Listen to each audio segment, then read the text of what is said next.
Liza is my boss. Ha!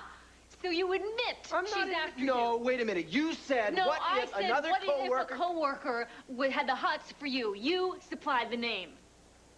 For the last time, we have a professional relationship. It's more than a bit of a stretch trying to make it into something personal. Well, don't strain yourself trying to turn what Jason and I have as a relationship into something more. We're classmates. Dixie, this is not a crib sheet. And it seems to me your friend Jason has developed some pretty kinky study habits. Okay, Tad, it's possible that I might have been sending Jason some mixed signals. Without even meaning to. What kind of mixed signals? Well, we had a lot of late-night study sessions when you weren't here, and he might have thought that I was trying to get him alone. But the fact of the matter is that I am always alone, and you are never here. Well, that's funny, because it seems to me that every time I walk through my front door, Jason's sitting there on the couch. Either him or Michael Delaney, and I suppose next you're going to try and tell me that he doesn't have the hots for you either, right? Oh, God. Yeah. What's so funny? You are so funny. You are so off the mark. But we're talking about Jason now, okay? Yes, he kissed me. And yes, that was the end of it. Although it didn't have to be. What's that supposed to mean? It means that I could have made more out of that kiss if I wanted to. What, now, on top of everything else, you're telling me you were tempted? Oh, come on, Tad. We're both grown-ups here. I mean, don't tell me you've never been tempted by another woman.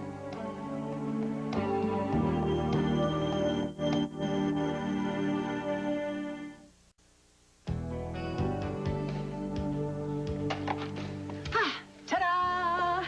Well, what do you think? I just got in the door. Okay, the bedroom's over there, the kitchen, the den. You can lease it for $1,200 a month with an option to buy. Slow down, Mother. What is the rush? Did somebody die here? Is this the Amityville condo? Darling, it's a buyer's market. You've got to snap it up fast. And if you don't, Charlie will be carrying Cecily over that threshold.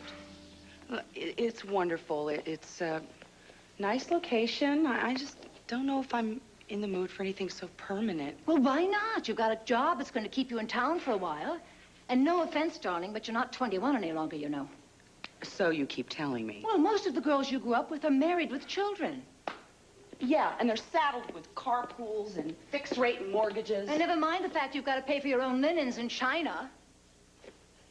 You know, Mother, maybe I'm not in a bridal registry, but I am in the who's who. Darling, a home is a reflection of the woman who lives there. Is that why you have mirrors on your bedroom ceiling?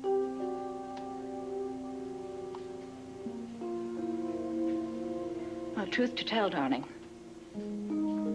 I don't get much traffic anymore. The men I've loved, well, perhaps they never really felt anything for me. Well, what they lacked in sincerity, I'm sure they more than made up for in volume. Liza, you are so hard on me. Almost as hard as you are on yourself. Look, can I give you a little advice? Would you please lighten up? On me and on yourself. I mean, I know I have done some terrible things. And I know I treated your father shamelessly. And I admit that the only good thing that came out of our marriage was you. Your pride and joy, huh? You are, you know. I know I've never said it, but I am very proud of the woman that you've become. And I don't take any credit for it. You're your own person. You always have been. Maybe that's why we've always been at cross purposes. But I would really like to make up for some of the time that we've wasted, Liza. And what after that? Matching mother-daughter outfits? Shopping sprees and long, gabby, gossipy lunches at Lacey's tea room? You suspect my motives. Does that surprise you? I guess old habits die hard. We have been circling one another for years. But I want you to know one thing. I love you very much. Even though I haven't always shown it. And Liza, I just don't want you to make the same mistakes I have. I don't want you to get to my age and look back with regret. You deserve a full and rich life. beautiful, wonderful daughter. You deserve what Dixie Martin has.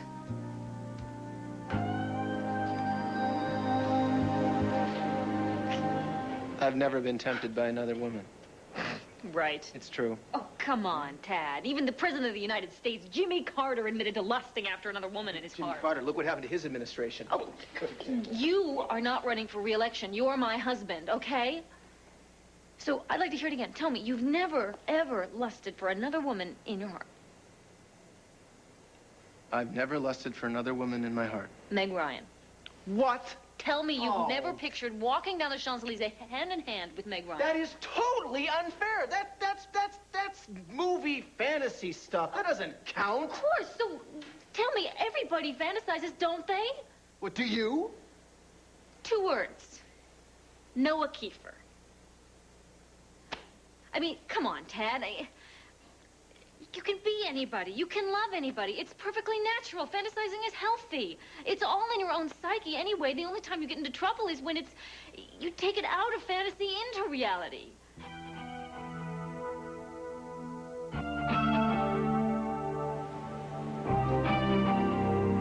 And where were you just now? No, not. I was right here. No. You were walking down that Champs-Elysees with someone. Anybody I know?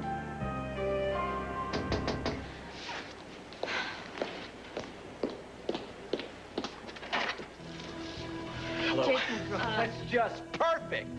I don't believe it. You've got one hell of a nerve showing your face in my house. I'm going back inside. No, I can't let you go. Taylor? I don't want to lose you. Taylor, I was never yours to lose. Don't say that. Well, what do I gotta say? Huh? What, that I hate you? That I want you out of my face, out of my life? What, does that work?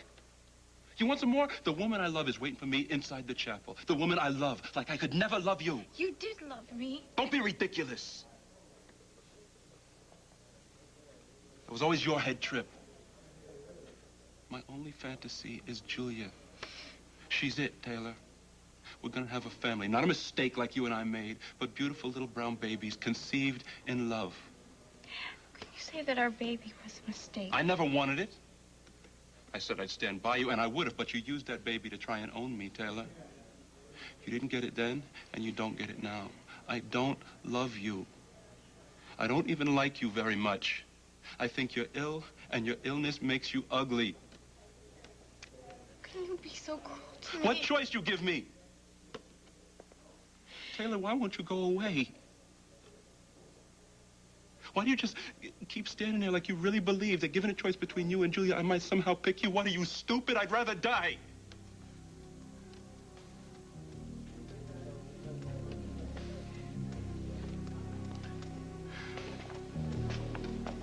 I think you need help.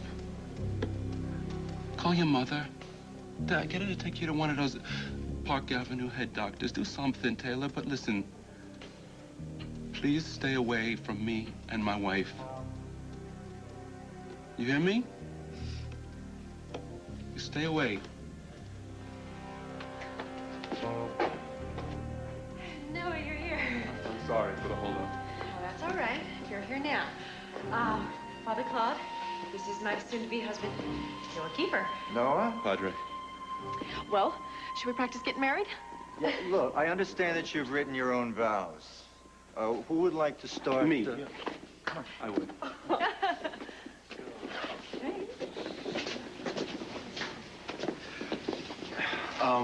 Okay.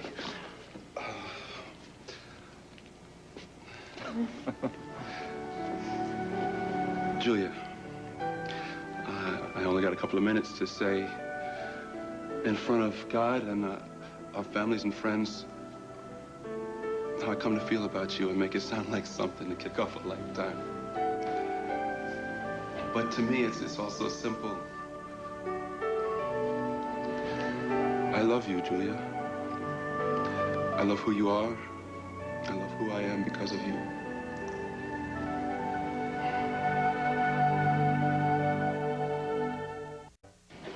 I used to expect nothing. So when it knocked on my door, I let it in. What you doing, Noah? Nothing. When that got old,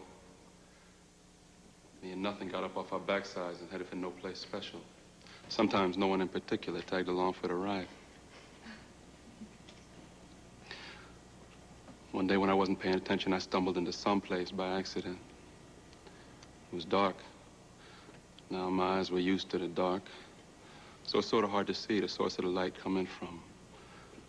One corner of that dark, ugly little room.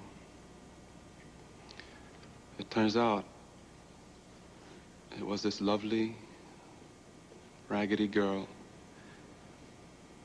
wearing a party dress. And it's like when you're walking down the street and it's nothing but pavement, and all of a sudden you see a flower growing out through the cracks. Something so determined to live. You just set down roots any place and shoot out straight for the sun. So I took you home and I watched you grow. Grow into something rare and exquisite.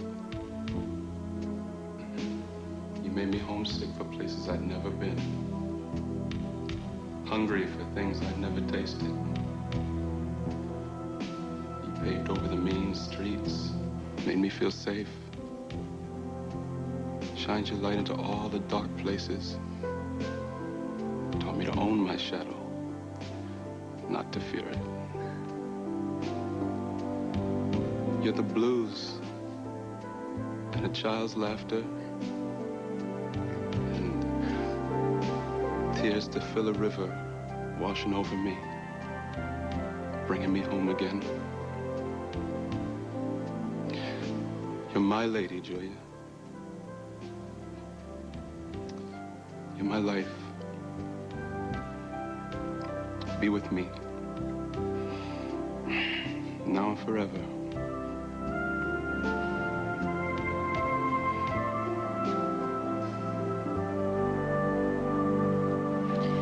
Famous last words.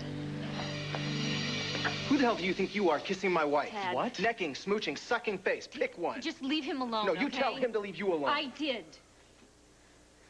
Little piece of advice, Jason. Next time you try to sleep your way up the ladder of success, don't do it with the boss's wife. It's considered bad form. Jason, I think you better leave. You could not have picked a worse time to come over. You told him. I didn't tell him anything, all right? He found some note that you wrote in the trash at work. Yeah, your last grand act before clearing out your desk at WRCW. Look, okay, look, just go, all right? I'll try and smooth things out with him. Just okay, forget please. it. Liza asked me to drop this off.